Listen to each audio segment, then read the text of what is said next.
नमस्कार, आप देख रहे हैं स्वतंत्र स्तंभ न्यूज़। सच्चाई देश की गलियों से। आइए डालते हैं नजर आज की ताज़ा खबर पर।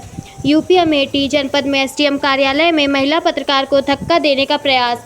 लोकतंत्र के चौथे स्तंभ के प्रहरी महिला पत्रकार ने धरा उग्र रूप। किसी कार्य को लेकर पहुंची थी एसडीएम कार्यालय, वीडियो हुआ वायरल। संवाददाता भगवान दीन की रिपोर्ट, स्वतंत्र स्तंभ न्यूज़। संविधान अभिव्यक्ति की आजादी देता है, हमें बोलने की आजादी देता है, हमारे अधिकार, हमारे हक की लड़ाई लड़ने का अधिकार देता है। उसे यह प्रीति तिवारी जी बंद करवाएंगे, ऐसे अधिकारी बंद करवाएंगे। ये कह रही हमारा मूड खराब हो गया। हम मूड खराब होने का जिम्मा नहीं लेते, हम अपना काम करवाने आए हैं। आप पढ़ लिख कर अपनी मर्जी से अधिकारी बनी है, सुनने के लिए, जनता को झेलने के लिए, सेवा करने के लिए अधिकारी बनी है। आप अपने कार्यालय से जनता को दुर्व्यवहार करके कार्यालय से बाहर नहीं निकाल सकती है। यह अधिकार आपको नहीं है कि आप बोले हमको और आपके साथ खड़े 4 लोग और बोले कि आप भागिए यहाँ से, निकलिए कार्यालय से। अरे आपको पता नहीं है कि पत्रकार क्या होता है? आपने मामूली समझ लिया है। अरे आपको शर्म नहीं आती कि पत्रकार खड़ा होकर बोल रहे हैं मैम मुझे न्याय चाहिए, मैं एक पत्रकार हूँ। आपने क्या कर्तव्य निभाया?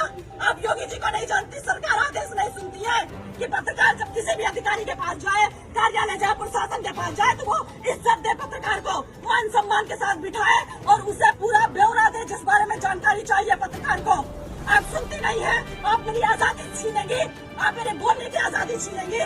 मैं ऐसा नहीं होने दूंगी। प्रीति तिवारी जी, आपने हमारे जमीन पर कब्जा करवाया है और आप ही उस कब्जे को मुक्त करवाएंगी। मैं कुछ नहीं जानती हूँ, मैं सिविल करने जाऊँ, मुझे बोल रहे मेरे कार्यालय से भागे कहीं सुनाया आपने? कितना भी बड़ा सुपीरियर अधिकारी हो, कितना भी बड़ा अधिकारी हो, उसका नर्म लहजा होता है, उसका बात करने का तरीका अलग होता है।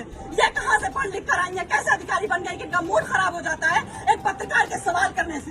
लेकिन मैं यहाँ पत्रकार की हैसियत से नहीं आई थी, मैं एक पीड़ित लड़की की हैसियत से लखनऊ से दौड़ दौड़ के आ रही हूँ कि मैं पीड़ित हूँ मैम, मुझे न्याय चाहिए। आपके गलत आदेश की वजह से मेरे घर पर कब्जा किया गया, आपने गलत कब्जा कर लिया, प्रशासन ने आपको गुमराह किया।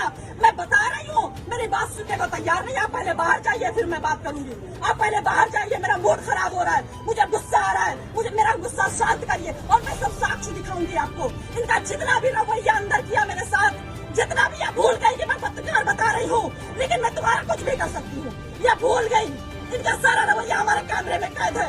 इन्होंने जो बर्ताव पत्रकार के साथ किया, आप सोचिए, अंदाजा लगाइए कि जब ये आम जनता खड़ी हुई, जब इनके पास जाती होगी तो कैसे गूंगे बहरे की तरह खड़ी रहती होगी। इनके आदेश के लिए एक शब्द सुनने के लिए कितना बेचैन रहती होगी कि मैम कुछ तो हमारे हक में फैसला सुना दे, कुछ तो हमारे हक में बोल दे, कुछ तो मेरे साथ न्याय कर दे।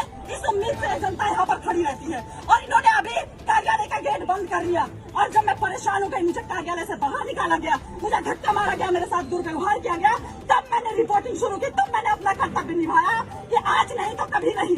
क्योंकि मैं यहाँ 2-2.5 महीने से चक्कर काट रही हूँ। मेरी बुजुर्ग माँ 2-2.5 महीने से आ रही कि मैम आपकी गलती की वजह से अभी तक कोई हमारे घर में घुस नहीं पाया। एसडीएम के गलत आदेश की वजह से हमारे घर पे लोगों ने कब्जा कर लिया, प्रशासन को भेजकर इन्होंने कब्जा करवा दिया। प्रशासन गलत रिपोर्ट लगा रहा है। जांच होनी चाहिए, निष्पक्ष जांच होनी चाहिए। हम बेईमान लोग नहीं है, गरीब आम जनता बेईमान नहीं होती है, अधिकारियों की तरह गलत फैसले नहीं लेती है, किसी का किसी पर कब्जा नहीं करवाती है।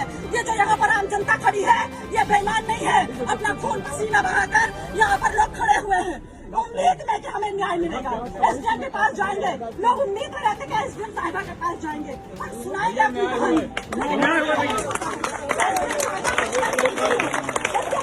महिला है, महिला के साथ न्याय होना चाहिए। मैं रोने लगी, मैंने बोला मैम आप भी एक महिला है, आप भी अधिकारी है, मैं भी एक सीनियर पत्रकार हूँ, मैं लखनऊ में पत्रकार